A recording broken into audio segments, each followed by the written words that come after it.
తండ్రి ఏం చేస్తున్నాడు? బ్రహ్మోపదేశం చేస్తున్నాడు. కాబట్టి దీన్ని కర్ణవేధి అని చాలా విశేషంగా మన పూర్వం వాళ్ళు చెప్పడము అనేది జరిగేది. ఈ కర్ణవేధి అనేది చాలా ప్రాధాన్యత మన పూర్వీకులు ఇచ్చారు. దీనికి కారణము ఈ లోపల ఉండేటువంటి మర్మస్థానాలు ఇవన్నీ ఉన్నాయి, ఈ త్రివేణి సంగమాలు ఇవన్నీ. అందుకనే మనం గురువుల్ని కానీ ఎప్పుడైనా దూషించినా, గురువుల పేరు తీసుకున్నా, నిజమైనటువంటి సంప్రదాయం తెలిసిన వాళ్ళు పెద్దవాళ్ళ గురువుల పేరు తీసుకోగానే చెవులు పట్టుకుంటారు. పెద్దవాళ్ళు ఎవరైనా వచ్చినప్పుడు మనం మొట్టమొదట చతుస్సాగర పర్యంతంగో బ్రాహ్మణేభ్య అని చెవులు పట్టుకొని నమస్కారం చేస్తాం.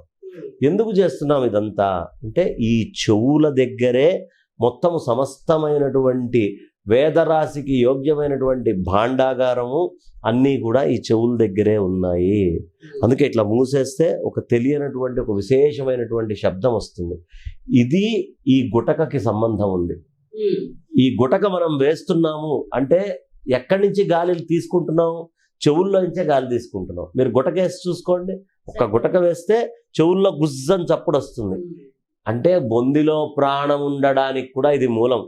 ఈ ప్రాణానికి మూలమైనటువంటి దాన్ని మేనమామలు వచ్చి బంగారంతో ఇక్కడ అలంకరిస్తే వాళ్ళకి అనేక రకాలైనటువంటి ఆయురారోగ్యాలన్నీ కూడా వచ్చి నిండు నూరేళ్ళు ఆరోగ్యంగా ఆ పిల్లలు బలంగా తెలివిగల వాళ్ళై మంచి బుద్ధి జాతితోటి ఉంటారు. కాబట్టి బంగారంతో ఈ ప్రదేశంలో బంగారము స్పర్శ ఈ భాగానికి ఎంతైతే మేధాశక్తి అంత బలంగా ఉంటుంది అని పూర్వపు ఋషుల యొక్క ఉవాచ.